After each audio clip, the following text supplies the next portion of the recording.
Hello students, आज के इस लेक्चर में हम लोग डिस्कस करेंगे कि अगर कोई मिक्सचर ऑफ अमाइंस दिया है तो उससे हम कैसे primary, secondary as well as tertiary amine को सेपरेट करें। किसी भी मिक्सचर ऑफ अमाइन से primary, secondary and tertiary amine को सेपरेट करने के लिए हम लोग 3 मेथड्स को यूज करते हैं। फर्स्ट होता है आपका हाफमैन्स मेथड, सेकेंड होता है आपका हिंसबर्ग मेथड और थर्ड होता है आपका फ्रैक्शनल डिस्टिलेशन। इन तीनों मेथड को मैंने बोर्ड में लिखा हुआ है, अगर आप यहाँ पर ध्यान दें तो ये होता है आपका हाफमैन्स मेथड, सेकेंड है आपका हिंसबर्ग मेथड और थर्ड है आपका फ्रैक्शनल डिस्टिलेशन मेथड। इन तीनों मेथड के बारे में हम लोग आज के इस लेक्चर में डिस्कस करेंगे वन बाय वन। सबसे पहले हम लोग स्टार्ट करते हैं हाफमैन्स मेथड में। इसमें हम लोग एक रिएजेंट का यूज इस्तेमाल करते हैं जिसे हम बोलते हैं डाई एल्काइल, जिसे हम बोलते हैं di alkyl oxalate. Di alkyl oxalate, since इसको हाफमैन्स मेथड में यूज किया जाता है तो इसको हाफमैन्स रिएजेंट भी बोला जाता है। अब देखिए भाई, ऑक्जेलिक एसिड का फार्मूला आप लोगों ने सीखा होगा, ये होता है COOH। इसमें से 2 कार्बोक्सिलिक ग्रुप होते हैं, COOH, ये होता है ऑक्जेलिक एसिड। अब इसमें से जो हाइड्रोजन है, हाइड्रोजन हटा करके यहाँ पर अगर आप एल्काइल ग्रुप इंट्रोड्यूस कर देते हैं तो ये हो जाता है आपका डाई एल्काइल, ये हो गया आपका ऑक्जेलेट। ठीक है भाई, ऑक्जेलिक एसिड का स्ट्रक्चर आप ऐसे भी लिख सकते हैं, ये हो गया आपका, ये OH हो गया, यहाँ पर COO, ये हो गया OH हो गया। इसमें से अगर आपने एल्काइल ग्रुप लगाया हुआ है तो ये हो जाएगा डाई एल्काइल ऑक्जेलेट। इस तरह से आप इसका स्ट्रक्चर भी लिख सकते हैं। यहाँ पे अगर आपने मिथाइल ग्रुप लिया हुआ है तो डाई मिथाइल ऑक्जेलेट हो जाएगा, अगर आपने इथाइल ग्रुप लिया हुआ है तो ये हो जाएगा डाई इथाइल ऑक्जेलेट हो जाता है। यहाँ पर मैं लिख देता हूँ, ये हो गया आपका डाई एल्काइल और ऑक्जेलेट। इस रिएजेंट को यूज किया जाता है। अब इस रिएजेंट को मिक्सचर के साथ में रिएक्ट कराते हैं। ठीक है भाई, इस रिएजेंट की रिएक्शन हम मिक्सचर के साथ में कराते हैं। अगर मिक्सचर में प्राइमरी अमाइन प्रेजेंट है तो इस रिएजेंट के साथ में रिएक्ट करके देखिए कैसा सब्सटेंस बनाता है। अब देखिए भाई, अगर प्राइमरी अमाइन प्रेजेंट है, यहाँ पर मैं लिख देता हूँ सबसे पहले इस रिएजेंट को लिख देता हूँ, ये हो गया आपका R, ये O हो गया, और यहाँ पर R की जगह अगर मैं ले लेता हूँ C2H5।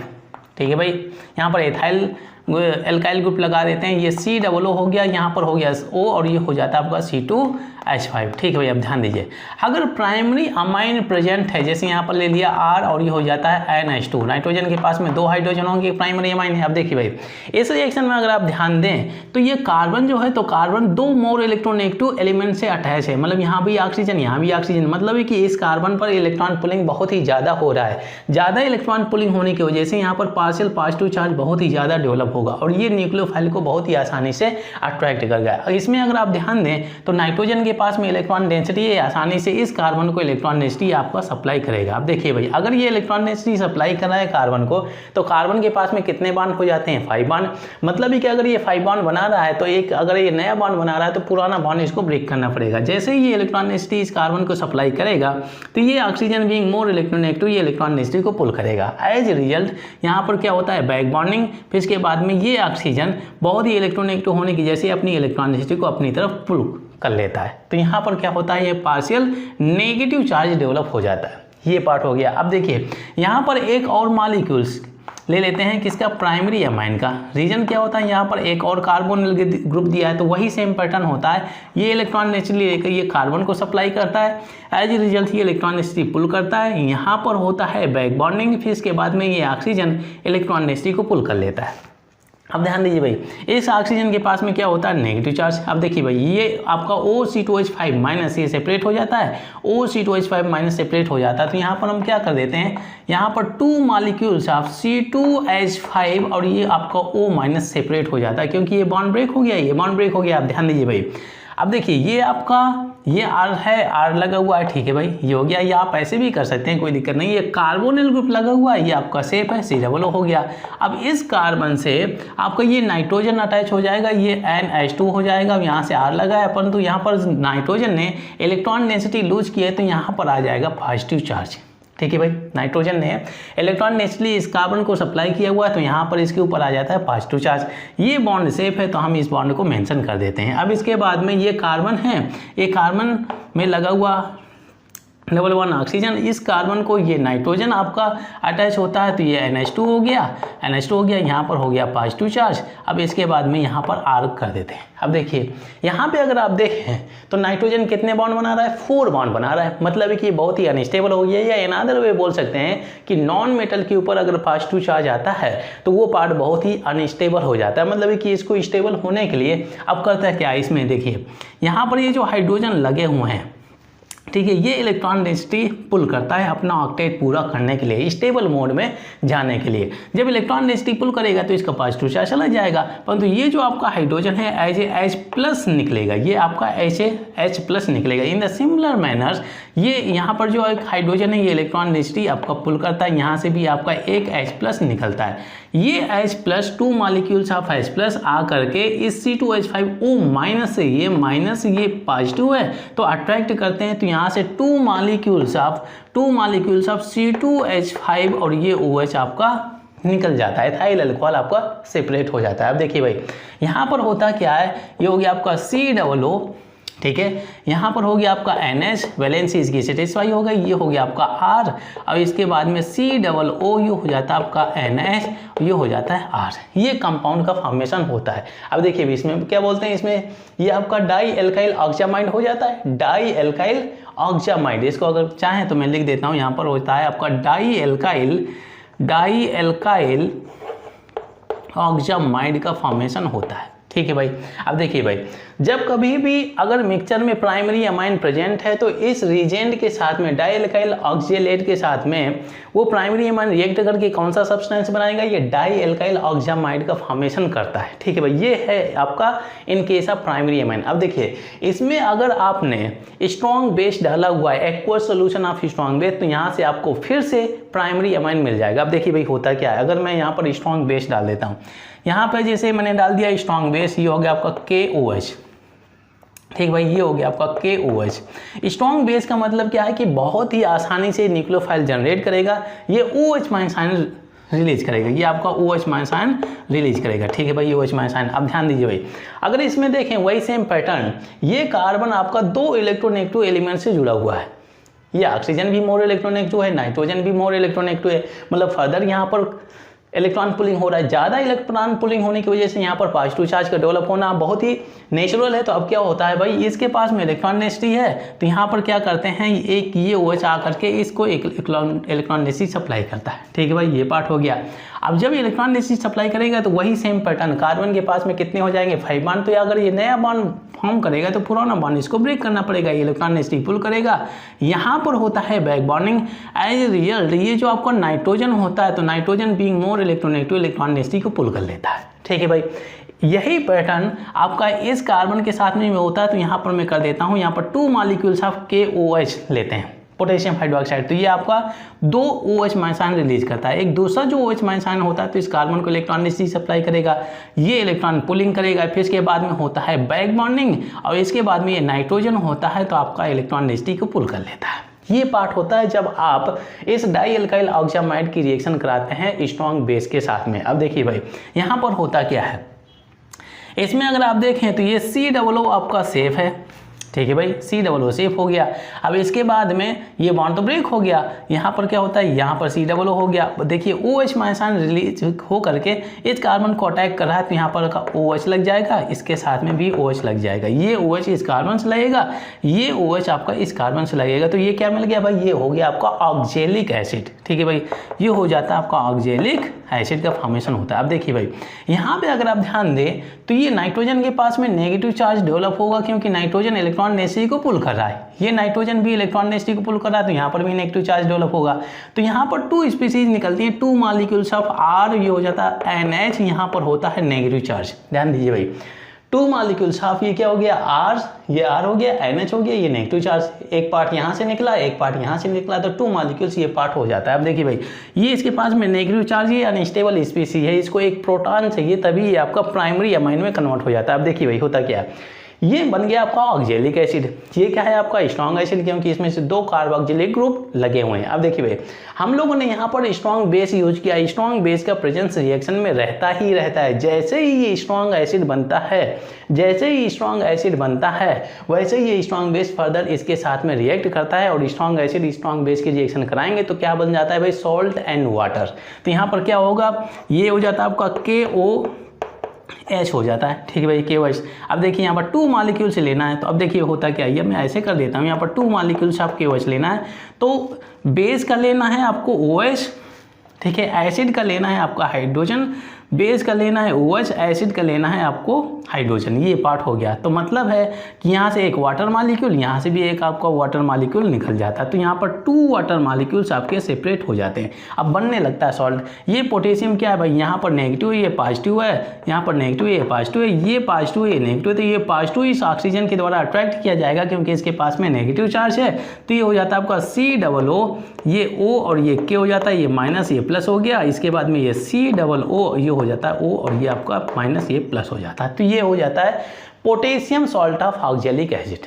ठीक है, पोटेशियम ऑक्जेलेट बोल सकते हैं, ये potassium salt of oxalic acid. अब देखिए भाई, यहाँ पर वाटर मॉलिक्यूल रिलीज हुआ, ये वाटर मॉलिक्यूल, और ये वाटर मॉलिक्यूल्स बेसिकली क्या करेगा, यहाँ पर 2H+ आयन देगा और 2OH- आयन भी तो देगा भाई, 2OH- आयन। ये दोनों H+ आयन अट्रैक्ट किए जाते हैं किसके द्वारा, ये NH के ऊपर जो माइनस चार्ज है इसके द्वारा अट्रैक्ट किए जाते हैं। तो ये नेगेटिव चार्ज जब इन दोनों H+ आयन को अट्रैक्ट करेगा तो यहाँ से मिल जाता है 2 मॉलिक्यूल्स ऑफ प्राइमरी अमाइन। तो यही पार्ट मैंने बोला हुआ था कि बेसिकली जब आप इस कॉम्प्लेक्स के साथ में डाई एल्काइल ऑक्सीमाइड के प्रेजेंट को अगर आप रिएक्शन कराते हैं किसके साथ में, स्ट्रॉन्ग बेस के साथ में, पोटेशियम हाइड्रोक्साइड हो गया, सोडियम हाइड्रोक्साइड हो गया, तो इसके साथ में रिएक्ट कराएंगे तो फिर से आपको प्राइमरी अमाइन मिल जाता है। तो ये रिएक्शन होती है अगर मिक्सचर की रिएक्शन कराते हैं, प्राइम मिक्सचर की रिएक्शन कराते हैं किसके साथ में, इथाइल ये डाई एल्काइल ऑक्जेलेट के साथ में। तो यहाँ पर क्या होता है, ये रिएजेंट प्राइमरी अमाइन के साथ में रिएक्शन ऐसे करता है और ये प्राइमरी अमाइन इस रीजन के साथ में रिएक्शन को ऐसे रिस्पॉन्ड करता है। ये कॉम्प्लेक्स बनता है, स्ट्रॉन्ग बेस डालेंगे तो बेस के बाद में फिर से आपको प्राइमरी अमाइन सेपरेट हो जाता है। अब देखिए भाई, यहाँ पर फिर से हम बात करते हैं किसके बारे में, सेकेंडरी अमाइन। अगर सेकेंडरी अमाइन प्रेजेंट है, अगर सेकेंडरी अमाइन प्रेजेंट है किसमें, मिक्सचर में, तो इस रीजन को ये कैसे रिस्पॉन्ड करता है इसके बारे में भी हम लोग देख लेते हैं। जैसे यहाँ पर मैं ले लेता हूँ, ये हो गया आपका, हम सेकेंड पार्ट यहाँ पर हम लोगों ने प्राइमरी अमाइन लिया हुआ था, ये हो गया प्राइमरी अमाइन के। तो यहाँ पर लिख देता हूँ प्राइमरी अमाइन के बारे में हम लोगों ने हमें डिस्कस किया। ठीक है भाई, ये हो गया आपका RNH2। ठीक है भाई, अब हम बात कर रहे हैं सेकेंड पार्ट। ठीक है भाई, ये हो गया आपका सेकेंडरी अमाइन, सेकेंडरी अमाइन हो गया। ठीक है, यहाँ पर क्या हो गया, नाइट्रोजन के पास में एक ही हाइड्रोजन होगा। ठीक है, नाइट्रोजन के पास में एक ही हाइड्रोजन होगा सेकेंडरी अमाइन में। अब देखिए यहाँ पर मैं फिर से वही ऑक्जेलेट, यहाँ पर क्या करता हूँ मैं, डाई एल्काइल यहाँ पर लिख देता हूँ ऑक्जेलेट, ये हो गया O और यहाँ पर COO, यहाँ पर हो गया, ये हो गया O और ये R हो गया, ये O हो गया, कहीं तो यहाँ पर आप C2H5 कर देते हैं, वही रिजेंट मेंशन कर देते हैं C2H5, ये हो गया डाई इथाइल ऑक्जेलेट। अब देखिए भाई, यहाँ पर हम रिएक्शन कराते हैं किसके साथ में, R2, ये आपका NH हो गया, NH, क्योंकि नाइट्रोजन के पास में एक ही हाइड्रोजन है। अब देखिए भाई, होता क्या है, इसके पास में इलेक्ट्रॉन डेंसिटी है, अब इसमें कार्बन के पास में 2 इलेक्ट्रोनेगेटिव एलिमेंट लगे हुए हैं तो इलेक्ट्रॉन पुलिंग ज़्यादा हो रहा है, तो यहाँ पर पार्शियल पॉजिटिव चार्ज बहुत ही ज़्यादा डेवलप होता है। तो ये आकर के इलेक्ट्रॉन डेंसिटी आकर के इसको सप्लाई करता है, सप्लाई करेगा भाई, ये इलेक्ट्रॉन पुलिंग करेगा, होगा बैक बॉन्डिंग, एज रिजल्ट ये ऑक्सीजन पुल कर लेता है अपनी इलेक्ट्रॉन डेंसिटी ज़्यादा इलेक्ट्रोनेगेटिव होने की वजह से। अब देखिए भाई, होता क्या, ये पोर्शन तो आपका सेपरेट हो जाता है, आपका C2H5 और ये O- आपका सेपरेट हो गया, ये बॉन्ड ब्रेक हो गया ना भाई, इसके पास में नेगेटिव चार्ज डेवलप होता है। अब देखिए भाई, इस कार्बन से ये नाइट्रोजन अटैच होना चाहिए तो क्या हो जाता है यहाँ पर COO। ठीक है भाई, अब ये हो जाता है आपका, क्या हो जाएगा, यहाँ से नाइट्रोजन N और ये आपका H हो जाएगा, इसके पास में पॉजिटिव चार्ज हो जाएगा, इसमें से 2 एल्काइल ग्रुप लगे रहते हैं। ठीक है भाई, यहाँ पर क्या हो गया, COO और यहाँ से क्या हो जाता है भाई आपका O और ये C2H5 हो जाता है, ये पार्ट बनता है। अब देखिए, ये कंपाउंड क्या होता है, अनस्टेबल होता है क्योंकि नॉन मेटल के ऊपर पॉजिटिव चार्ज दिया है। तो वही सेम पैटर्न करते हैं कि यहाँ पर ये जो हाइड्रोजन लगा हुआ है इलेक्ट्रॉन डेंसिटी को पुल कर लेता है। अपना पॉजिटिव चार्ज रिमूव करने के लिए। और जब यहाँ से H प्लस आयन ये H प्लस आयन के रूप में निकलेगा, ये H प्लस आयन इस नेगेटिव चार्ज के द्वारा अट्रैक्ट किया जाएगा, तो एथाइल अल्कोहल के फॉर्म में ये आसानी से सेपरेट हो जाता है C2H5OH। ठीक है भाई, ये H प्लस आयन है, ये आपका O माइनस से अट्रैक्ट करेंगे तो ये मॉलिक्यूल सेपरेट हो गया। अब यहाँ पर इसका ऑक्टेट भी पूरा हो गया क्योंकि इसने इलेक्ट्रॉन डेंसिटी पुल कर ली। तो यहाँ पर क्या हो जाता है COO और यहाँ पर हो जाता है आपका N, ये हो गया आपका R2 और इसके बाद में COO और यहाँ पर क्या हो जाता है O और ये हो जाता है आपका C2H5। ठीक है, अब इसमें अगर आप देखें तो ये होता है डाई एल्काइल ऑक्जेमिक एस्टर होता है, ये आपका एस्टर का पार्ट दिया हुआ है, डाई एल्काइल ऑक्जेमिक एस्टर, ये दिमाग में ध्यान दें। अब देखिए भाई यहाँ पे अगर आप देखें तो जब आपका प्राइमरी अमाइन मिक्सचर में प्रेजेंट है तो प्राइमरी अमाइन इस रीजेंट के साथ में रिएक्ट करके क्या बनाता है, डाई एल्काइल ऑक्जामाइड। और जब आपका सेकेंडरी अमाइन अगर उस मिक्सचर में प्रेजेंट है तो इस रीजेंट के साथ में रिएक्ट करके क्या बनाता है, आपका डाई एल्काइल और ये ऑक्जेमिक एस्टर बनाता है। तो कहीं इसको हम लिख देते हैं यहाँ पर डाई एल्काइल ऑक्जेमिक एस्टर बनता है। अब देखिए दोनों के केस में डिफरेंट प्रोडक्ट का फॉर्मेशन हो रहा है, तो यहाँ से हम आसानी से आइडेंटिफाई कर सकते हैं कि भाई कौन सा प्राइमरी अमाइन है, कौन सा सेकेंडरी अमाइन है। तो इसी तरह से हम इन दोनों को डिस्टिंग्विश कर लेते हैं। अब देखिए भाई होता क्या है, इसके केस में डिफरेंट प्रोडक्ट, इसके केस में डिफरेंट प्रोडक्ट बन जाता है, प्राइमरी के केस में डिफरेंट प्रोडक्ट, सेकेंडरी के केस में डिफरेंट प्रोडक्ट। अब देखिए भाई इसकी रिएक्शन अगर आप कराते हैं किसके साथ में, स्ट्रॉन्ग बेस के साथ में, जैसे यहाँ पर हम लोगों ने इस प्रोडक्ट की रिएक्शन कराई थी स्ट्रॉन्ग बेस पोटेशियम हाइड्रोक्साइड के साथ में, तो अगर मैं इसकी रिएक्शन भी कराता हूँ स्ट्रॉन्ग बेस के साथ में तो यहाँ से भी आपको मिल जाएगा, क्या मिल जाएगा, स्ट्रॉन्ग मिल जाएगा, क्या सेकेंडरी अमाइन मिल जाएगा, सेकेंडरी अमाइन मिल जाता है। तो देखिए भाई यहाँ पर मैं रिएक्शन कराता हूँ किसके साथ में, KOH के साथ में। ठीक है भाई, KOH। अब देखिए भाई स्ट्रॉन्ग बेस है मतलब कि आसानी से न्यूक्लियोफाइल जनरेट करेगा, आपका OH माइनस आयन रिलीज करेगा। ठीक है, तो अब यहाँ पर कार्बन के पास में इलेक्ट्रॉन पुलिंग बहुत ही ज़्यादा हो रहा है क्योंकि इसके पास में ऑक्सीजन लगा है, नाइट्रोजन लगा है। तो होता क्या है कि आकर के बहुत ही ज़्यादा पार्शियल पॉजिटिव चार्ज डेवलप होने की वजह से ये आपका न्यूक्लियोफाइल आकर के इस कार्बन को इलेक्ट्रॉन नेसेसरी सप्लाई करता है। ठीक है, ये करेगा इलेक्ट्रॉन पुलिंग, इसके बाद में होता है बैक बॉन्डिंग, उसी पैटर्न में फिर ये नाइट्रोजन अपनी इलेक्ट्रॉन नेसेसरी को अपनी तरफ पुल कर लेता है। तो ये पार्ट आपका सेपरेट हो जाता है, ये आपका हो गया नेगेटिव चार्ज। ठीक है भाई, ये हो गया। अब देखिए भाई ये तो हो गया इस मॉलिक्यूल के केस में। यहाँ पर एक और मॉलिक्यूल ऑफ लेना है, क्या लेना, पोटेशियम हाइड्रोक्साइड।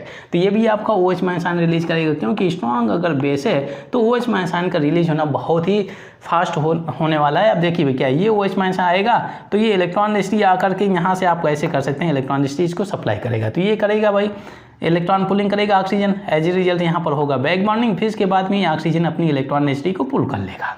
ठीक है भाई, अब देखिए भाई होता क्या है यहाँ पे अगर आप ध्यान दें, ठीक है भाई, ठीक है, यहाँ पर एरो तो ऑलरेडी लगा हुआ है। अब देखिए भाई ये आपका NR2 इसके पास में नेगेटिव चार्ज हो जाता है, तो ये पार्ट आपका R और ये आपका 2 और N इसके पास में नेगेटिव चार्ज होता है, ये पार्ट निकल गया। इसमें अगर आप ध्यान दें तो ऑक्सीजन के पास में भी नेगेटिव चार्ज होगा तो ये आपका सेपरेट हो जाता है C2H5, ये हो जाता है आपका O माइनस, ये पार्ट है। तो ये एक बेसिकली ये स्पीसीज निकलती है और ये आपका ये एक HPC निकलती है, दो स्पीसी आपकी निकलती हैं और ये दोनों अनस्टेबल हैं क्योंकि दोनों के पास में है नेगेटिव चार्ज। अब देखिए भाई अगर दोनों को प्रोटॉन मिल जाता है, प्रोटॉन मिलेगा तो बहुत ही आसानी से ये आपके न्यूट्रलाइज फॉर्म में चले जाएंगे। अब देखिए भाई होता क्या है, ये OH माइनस आकर के इस कार्बन से अटैच होता है, ये कार्बोनिल ग्रुप तो आपका सेफ है, ये हो जाता है COO।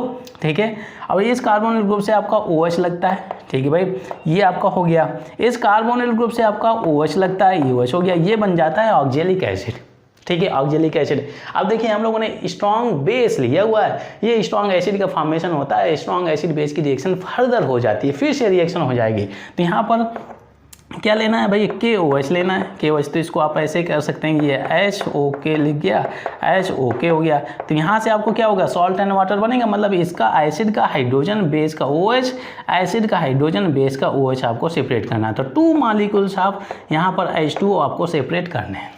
ठीक है भाई, अब मिल जाएगा आपको सॉल्ट, ये हो जाएगा COO और ये आपका OK हो जाता है, COO ये हो जाता है OK, potassium salt of oxalic acid या पोटेशियम ऑक्जेलेट बोल सकते हैं। अब देखिए भाई यहाँ पर 2 मॉलिक्यूल्स ऑफ वाटर निकलता है, ये वाटर आपको 2 molecules of H plus ion देगा और 2 molecules of OH minus ion भी देगा। अब देखिए भाई ये पॉजिटिव चार्ज है, ये नेगेटिव चार्ज है, तो दोनों एक एक प्रोटॉन एक एक H प्लस को अट्रैक्ट करेंगे क्योंकि इनके पास में नेगेटिव चार्ज रखा है। तो जब ये हाइड्रोजन H+ आयन को अट्रैक्ट करेगा तो ये कन्वर्ट हो जाएगा किस में से, ये प्राइमरी अमाइन में लीजिए कन्वर्ट हो गया। अब इसके बाद में ये C2H5O- H+ से कंबाइन होगा तो लीजिए आपका ये अल्कोहल बन जाता है। तो जब इस कंपाउंड की रिएक्शन स्ट्रॉन्ग बेस के साथ में कराते हैं तो आपका सेकेंडरी अमाइन फिर से मिल जाता है। ये बहुत ही इंटरेस्टिंग रिएक्शन है, इस पार्ट को बहुत ही आप आसानी से समझ सकते हैं और देख सकते हैं कि रिएक्शन कैसे हो रही है। ठीक है भाई, अब इसके बाद में ये पार्ट हो गया। अभी तक हम लोगों ने इस रीजेंट की रिएक्शन प्राइमरी अमाइन के साथ में कराया हुआ है, सेकेंडरी अमाइन के साथ में कराया हुआ है। अब इसके बाद में इस रीजेंट की रिएक्शन हम कराते हैं टर्सरी अमाइन के साथ में। तो अगर मैं टर्सरी अमाइन के बारे में बात करूँ तो ये थर्ड हो गया भाई। यहाँ पर हम लेते हैं टर्सरी अमाइन, टर्शियरी अमाइन के बारे में बात करते हैं। तो ये देखिए कैसे रिएक्ट करता है, ये R3N हो गया भाई। ठीक है, अब यहाँ पर मैं ले लेता हूँ, ये आपका क्या हो गया COO, ठीक है COO हो गया और ये हो जाता है आपका O और ये होता है आपका C2H5। ठीक है भाई, जैसे COO आपका O और ये हो जाता है आपका C2H5। इसकी रिएक्शन कराते हैं किसके साथ में, ये होता है आपका प्राइमरी, ठीक है भाई, ये आपका टर्सरी अमाइन लेना है, इसके पास में लोन पेयर है। ठीक है भाई, अब ध्यान दीजिए होता क्या है, जब ये इलेक्ट्रॉन डेंसिटी आकर के इसको सप्लाई करेगा उसी पैटर्न में तो ये होगा बैक बॉन्डिंग। ठीक है भाई, और बैक बॉन्डिंग नहीं सॉरी ये इलेक्ट्रॉन पुलिंग करेगा, होगा बैक बॉन्डिंग एज रिजल्ट ये ऑक्सीजन इलेक्ट्रॉन डेंसिटी को पुल करेगा। ठीक है भाई, अब देखिए कुछ ऐसा सिनारियो होता है, यहाँ पे होगा क्या कि COO हो जाएगा, ये आपका N हो जाएगा N। ठीक है, इसके पास में पॉजिटिव चार्ज हो जाएगा, ये R3 हो जाएगा और ये COO और यहाँ से क्या हो गया भाई, ये आपका O और ये C2H5 हो जाए। मान लीजिए कि कुछ ऐसी रिएक्शन होती है, अगर ऐसी रिएक्शन होती है यहाँ से आपका क्या निकलेगा, C2H5 आपका O- सेपरेट होगा। ठीक है भाई, अब ध्यान दीजिए बहुत ही इंटरेस्टिंग पार्ट है। इस नाइट्रोजन के पास में है पॉजिटिव चार्ज, ये पार्ट बहुत ही अनस्टेबल है क्योंकि नॉन मेटल के ऊपर पॉजिटिव चार्ज लगा हुआ है। अब देखिए होगा क्या कि ये अपना बेसिकली इस नाइट्रोजन के पास में एक भी हाइड्रोजन नहीं है तो ये अपना पॉजिटिव चार्ज तो रिमूव ही नहीं कर सकता और ये अनस्टेबल है, तो स्टेबल की तरफ जाने के लिए क्या करेगा, फिर बैकवर्ड डायरेक्शन में रिएक्शन होने लगती है। बैकवर्ड डायरेक्शन में रिएक्शन कैसे होने लगती है, ये पार्ट क्या होता है आकर के, अब देखिए ये पार्ट हम लोगों ने रिमूव किया तो ये अपनी इलेक्ट्रॉन डेंसिटी जो यहाँ पर इसने दी हुई थी वापस अपनी इलेक्ट्रॉन डेंसिटी को ये पुल करने लगता है क्योंकि स्टेबल मोड में जाना चाहता है। जो इलेक्ट्रॉन नाइट्रोजन ने अपनी इलेक्ट्रॉन डेंसिटी कार्बन को दी हुई थी, तो जब ये अब ये नाइट्रोजन वापस अपनी इलेक्ट्रॉन डेंसिटी ये लोन पेयर को पुल करेगा तो फर्दर ये पार्ट, ये दोनों पार्ट मिल करके इस फॉर्मेशन में कन्वर्ट हो जाते हैं, इस पार्ट में कन्वर्ट हो जाते हैं, इस पार्ट में कन्वर्ट हो जाते हैं। तो मतलब है कि जो आपका टर्सरी अमाइन होता है तो डाई एल्काइल ऑक्सीलेट के साथ में रिएक्शन नहीं देता है। रीजन क्या होता है कि टर्सरी अमाइन में जो आपका नाइट्रोजन होता है उसके पास में एक भी हाइड्रोजन नहीं होते हैं। इस वजह से जब कभी भी नाइट्रोजन के पास पे पॉजिटिव चार्ज आ जाता है तो हाइड्रोजन को रिमूव करके वो अपना पॉजिटिव चार्ज रिमूव नहीं कर पाता है। अब देखिए भाई ये पार्ट आप दिमाग में रखें। तो ये रिएक्शन बहुत ही इंटरेस्टिंग रिएक्शन है। हम लोगों ने हाफमैन्स मेथड के बारे में डिस्कस किया हुआ था, ये था आपका हाफमैन्स मेथड, हाफमैन्स मेथड के बारे में डिस्कस किया हुआ था। और यहाँ पर जो रीजेंट यूज किया था हम लोगों ने, इसको हम बोलते हैं हाफमैन्स रीजेंट। ये हाफमैन्स इसको बोल सकते हैं हाफमैन्स, ये रीजेंट भी बोलते हैं। ठीक है भाई, और ये होता है आपका डाई एल्काइल ऑक्सीलेट। मिथाइल लेंगे तो डाई मिथाइल या इथाइल लेंगे तो di ethyl oxalate. Primary amine react करके ये सब्सटेंस बनाएगा, डाई एल्काइल ऑक्सामाइड बनाएगा। सेकेंडरी अमाइन रिएक्ट करके इस रीजेंट के साथ में क्या बनाता है भाई, यहाँ पर डाई एल्काइल ये आपका ऑक्जेमिक एस्टर बनाता है। अब स्ट्रॉन्ग बेस डालेंगे तो फर्दर आपको प्राइमरी एंड सेकेंडरी अमाइन का फॉर्मेशन मिल जाता है। टर्सरी अमाइन इस रीजन के साथ में रिएक्शन नहीं देता। तो यहाँ पे अगर आप देख सकते हैं कि primary, secondary and tertiary amine तीनों टाइप के अमाइन इस रीजन के साथ में डिफरेंट रिएक्शन देते हैं और डिफरेंट प्रोडक्ट फॉर्मेशन करते हैं। टर्सरी अमाइन इस रिएक्शन को नहीं देता। तो यहाँ से आप आसानी से आइडेंटिफाई कर सकते हैं। चलिए इसके बाद में हम लोग बातचीत करते हैं हिंसबर्ग मेथड के बारे में।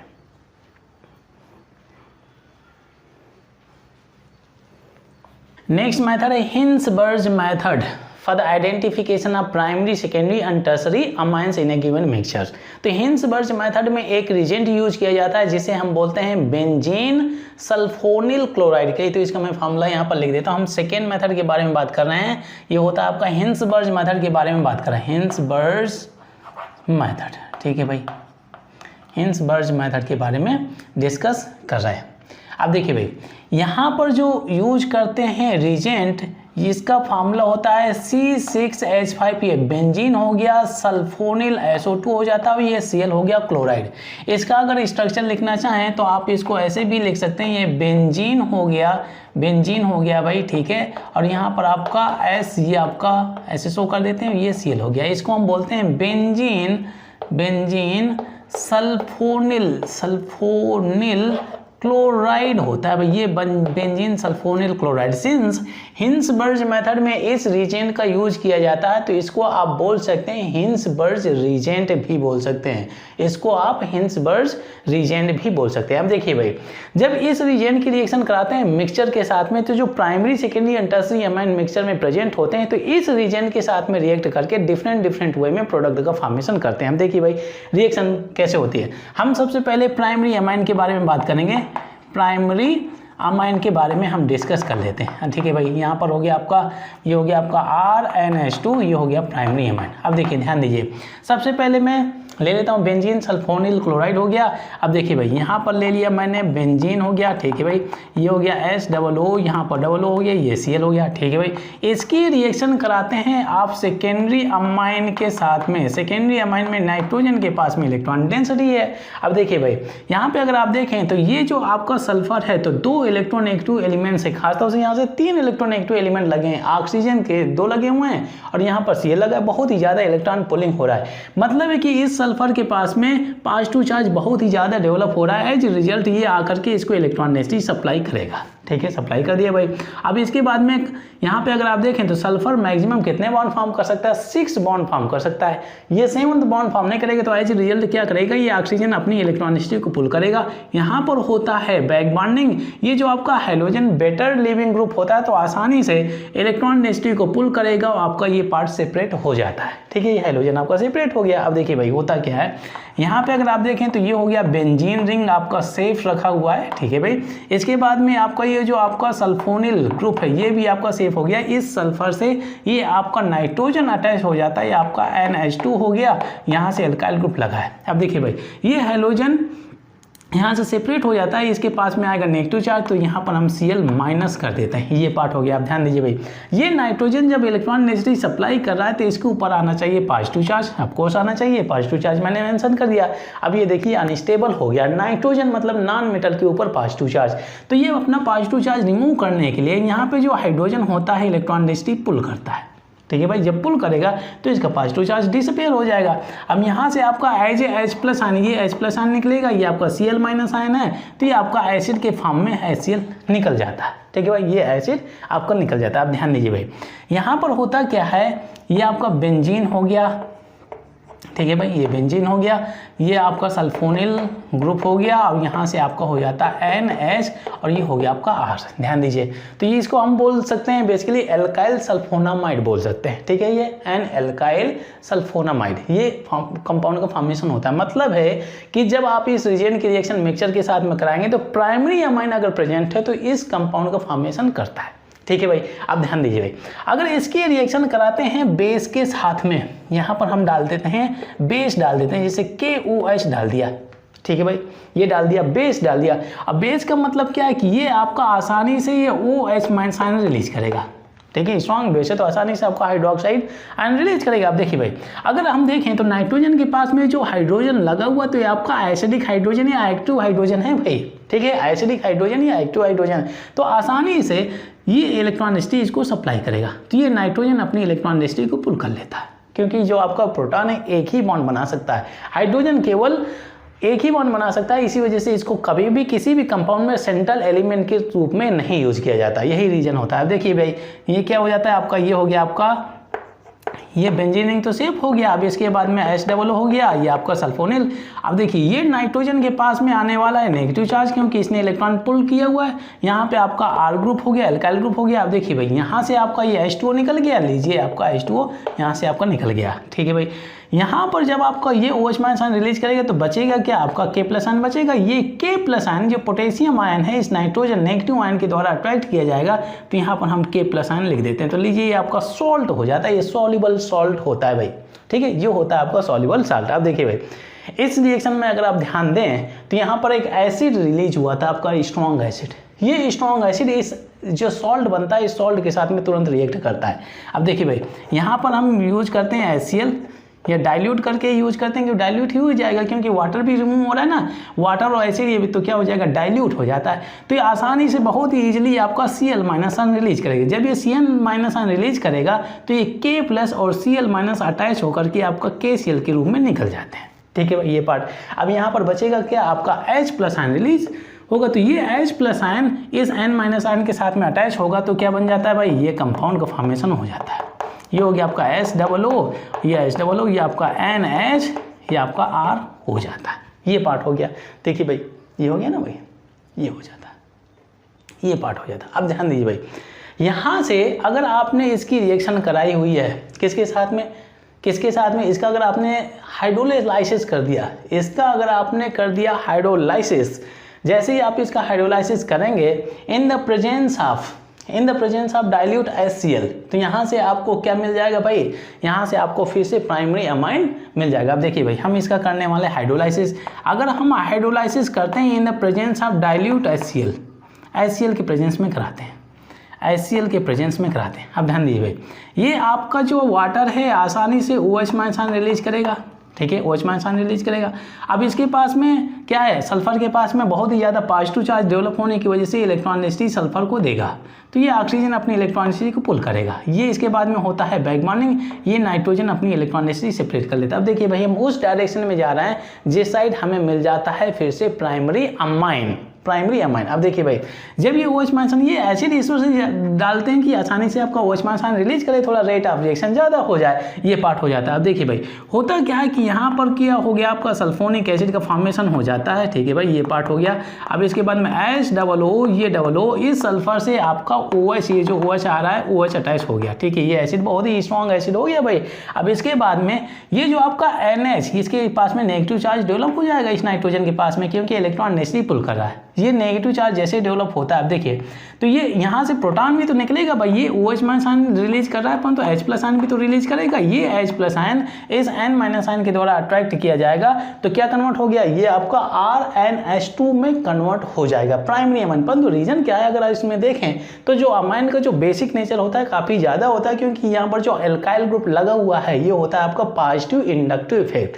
पॉजिटिव इंडक्टिव इफेक्ट की वजह से इनका बेसिक नेचर ज़्यादा होता है। अब देखिए भाई, यहाँ पर हो गया बेस, यहाँ पर हो गया एसिड, ये स्ट्रॉन्ग बेस और ये स्ट्रॉन्ग एसिड दोनों रिएक्ट होकर के सॉल्ट बना लेते हैं भाई। ये हो गया आपका RNH2 और ये आपका HCl हो जाता है। यहाँ से आपको डायरेक्टली प्राइमरी अमाइन नहीं मिलेगा, प्राइमरी अमाइन जैसे ही बनता है तो स्ट्रॉन्ग एसिड के साथ में रिएक्ट करके सॉल्ट का फॉर्मेशन कर लेते हैं। अब यहाँ से अगर आपको निकालना है, क्या निकालना है भाई, प्राइमरी अमाइन, तो यहाँ पे आप बेस डालिए, स्ट्रॉन्ग बेस, तो ये आपका HCl इस KOH के साथ में रिएक्ट होकर के न्यूट्रलाइज हो जाएगा और यहाँ से आपका ये प्राइमरी अमाइन सेपरेट हो जाता है। ये आपका RNH2 सेपरेट हो जाएगा और यहाँ से आपका KCl सेपरेट और ये H2 सॉल्ट एंड वाटर बन जाता है। तो इस तरह से रिएक्शन कंप्लीट हो जाती है। इसमें अगर आप ध्यान दें तो ये जो आपका रिजेंट दिया हुआ है बेंजीन सल्फोनिल क्लोराइड, तो प्राइमरी अमाइन के साथ में रिएक्ट करके क्या बनाता है भाई, ये होता है आपका N-एल्काइल सल्फोनामाइड का फॉर्मेशन कर देता है। फिर इसके बाद में जब इसकी रिएक्शन कराते हैं स्ट्रॉन्ग बेस के प्रेजेंस में तो आपका ये सॉल्ट बनता है, ये सॉल्युबल सॉल्ट होता है। फिर इसके बाद में जब एसिड डालते हैं तो क्या बन जाता है, फिर से आपका वही बन जाता है, ये सब्सटेंस बन जाता है। अब इसकी रिएक्शन फिर से जब आप हाइड्रोलाइसिस, इसका जब हाइड्रोलाइसिस करते हैं in the presence of strong acid, तो आपका ये स्ट्रॉन्ग सल्फोनिल एसिड बन जाता है, ये बहुत ही अच्छा एसिड, स्ट्रॉन्ग एसिड हो जाता है। फिर इसके बाद में यहाँ से आपको सॉल्ट बन जाता है, क्योंकि ये आपका बेस बनेगा, ये एसिड रखा है, एसिड बेस की रिएक्शन से ये सॉल्ट बन जाता है। और ये सॉल्ट की प्रेजेंस में जब हम सॉल्ट की रिएक्शन स्ट्रॉन्ग बेस के प्रेजेंस में कराते हैं तो ये आपका प्राइमरी अमाइन सेपरेट हो जाता है और ये आपका KOH HCl रिएक्ट करके सॉल्ट एंड वाटर के फॉर्म में सेपरेट हो जाते हैं। इस तरह से ये रिएक्शन कंप्लीट हो जाती है। अब देखिए भाई, ये पार्ट था प्राइमरी अमाइन के बारे में। अब देखिए, मिक्सचर में अगर सेकेंडरी अमाइन प्रेजेंट है तो सल्फोनिल क्लोराइड के साथ में बेंजीन सल्फोनिल क्लोराइड के साथ में कैसे रिएक्शन देता है। ठीक है भाई, तो हम सेकेंडरी अमाइन के बारे में बात करते हैं। यहाँ पर ले लेता हूँ मैं सेकेंडरी अमाइन। अब ध्यान दीजिए भाई, ये हो गया आपका R2NH, इसके पास में एक ही हाइड्रोजन रहेगा। ठीक है, तो यहाँ पर मैंने ले लिया बेंजीन सल्फोनिल क्लोराइड हो गया, सल्फोनिल क्लोराइड। ठीक है भाई, इसकी रिएक्शन कराते हैं किसके साथ में, ये R2NH सेकेंडरी अमाइन के साथ में। इलेक्ट्रॉन डेंसिटी है आकर के इस सल्फर को सप्लाई करेगा, क्योंकि पॉजिटिव चार्ज यहाँ पर डेवलप हो रहा है बहुत ज़्यादा, और इसके बाद में ऑक्सीजन पुल करेगा अपनी इलेक्ट्रॉन डेंसिटी को, होता है बैक बॉन्डिंग। अब ये बेटर लिविंग ग्रुप है तो ये Cl है, आसानी से इलेक्ट्रॉन पुलिंग करके आपका ये क्लोराइड आयन के फॉर्म में निकल जाएगा। ये पार्ट आपका सेपरेट हो गया। अब देखिए भाई, इस सल्फर से आपका ये नाइट्रोजन अटैच होगा, तो सबसे पहले तो हम बेंजीन लिख देते हैं, ये बेंजीन हो गया।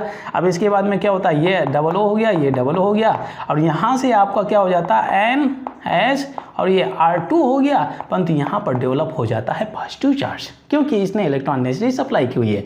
अब इसके बाद में क्या होता है, ये अनस्टेबल हो गया, तो ये हाइड्रोजन के बीच में जो इलेक्ट्रॉन डेंसिटी ये पुल करता है, तो ये H प्लस आयन निकलेगा, H प्लस आयन, क्योंकि इससे इलेक्ट्रॉन डेंसिटी पुल की गई है। ये H प्लस आयन, ये Cl माइनस आयन कंबाइन होकर के आपका एसिड के फॉर्म में निकल जाता है। ठीक है भाई, अब देखिए भाई होता क्या है, इसका पॉजिटिव चार्ज तो डिसअपीयर हो गया, तो ये हो गया आपका ये पार्ट हो गया। ठीक है, यहाँ पर हो गया S डबल O, ये डबल O, और यहाँ पर क्या होता है N हो गया, और ये क्या हो जाएगा भाई, इसका पॉजिटिव चार्ज गया, ये R2 हो गया, लोन पेयर इसका सेफ हो गया।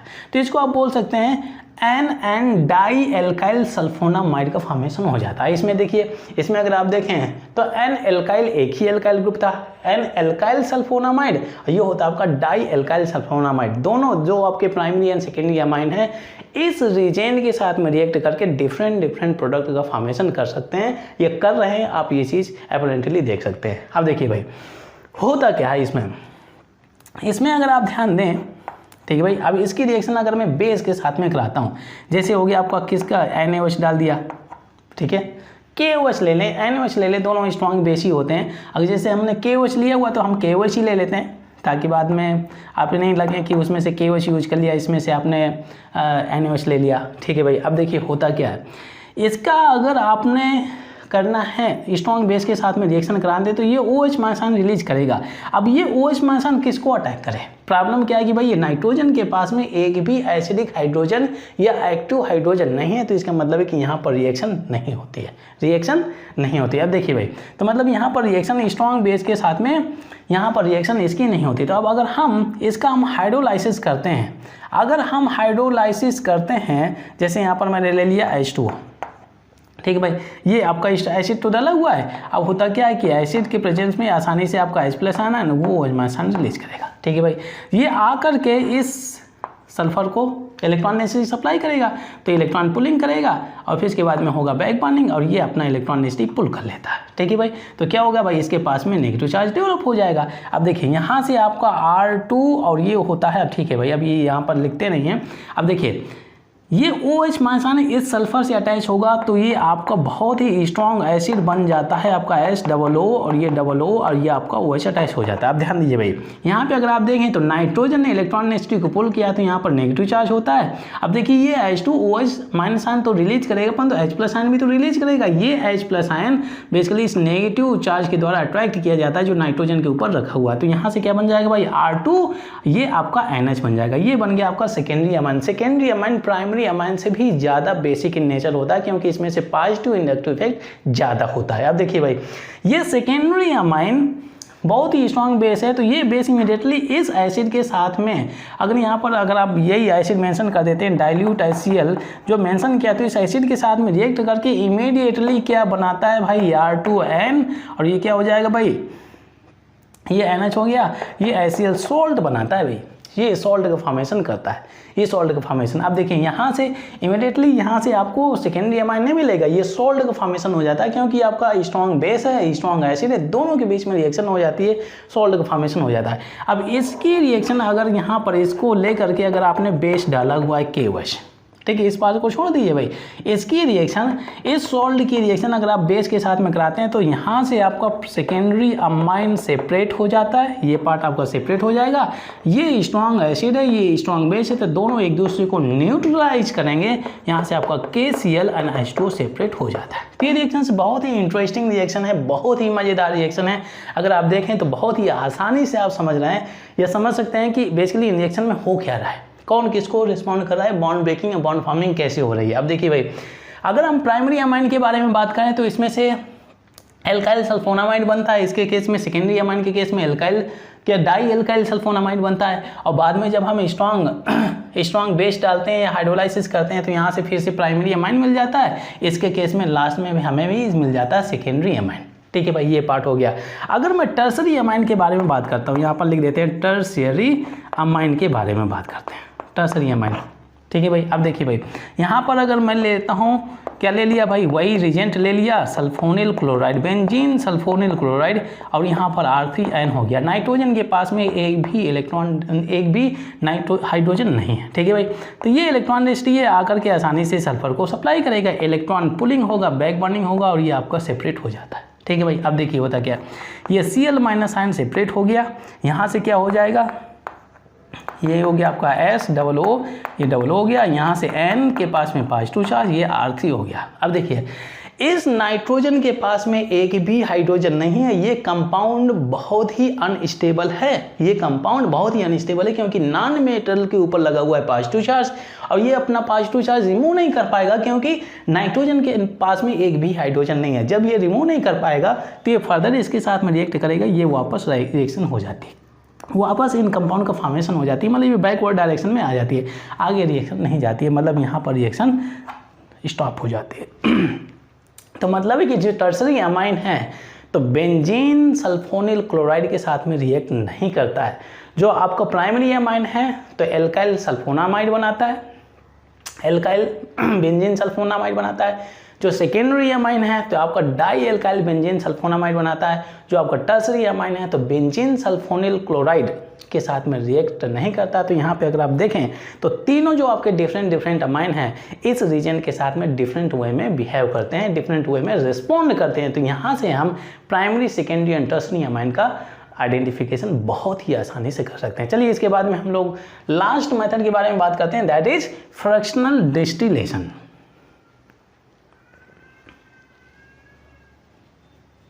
लास्ट मेथड है दैट इज फ्रैक्शनल डिस्टिलेशन। इस मेथड के बारे में आप लोगों ने प्योरिफिकेशन ऑफ ऑर्गेनिक कंपाउंड्स के चैप्टर में सीखा होगा। फ्रैक्शनल डिस्टिलेशन उन मिसिबल लिक्विड्स के लिए यूज किया जाता है for the separation of miscible liquids जिनका बॉइलिंग पॉइंट डिफरेंट होता है, जिनका बॉइलिंग पॉइंट डिफरेंट होता है। तो कहिए यहाँ पर पार्ट लिख देता हूँ फ्रैक्शनल डिस्टिलेशन के बारे में, it is used for the separation of miscible liquids having different boiling point,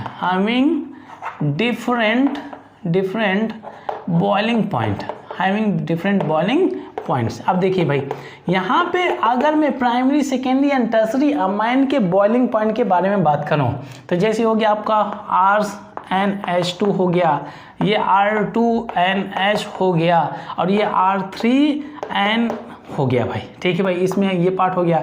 ये आपका है, ये क्या हो गया भाई, आपका ये होता है प्राइमरी अमाइन, ये सेकेंडरी अमाइन और ये हो गया टर्सरी अमाइन। ये इस पार्ट को आप ऐसे भी लिख सकते हैं, एल्काइल ग्रुप में यहाँ पर लिख देता हूँ NH2 हो गया। ठीक है भाई, यहाँ पर C2H5, ये C2H5 ये आपका क्या हो गया, NH हो गया। यहाँ से 3 एल्काइल ग्रुप लगे होते हैं, C2H5 और ये आप पर C2H5। ठीक है भाई, और ये हो जाता है आपका टर्सरी अमाइन। खासतौर से अगर आप ध्यान दें तो जैसे आप प्राइमरी अमाइन से टर्सरी अमाइन की तरफ जाते हैं तो number of alkyl group increase होने लगते हैं, मतलब है कि number of carbon atom increase होने लगते हैं। और जैसे जैसे नंबर ऑफ कार्बन इंक्रीज होने लगते हैं तो वैसे ही मॉलिक्यूलर वेट इन कंपाउंड्स का इंक्रीज होने लगता है।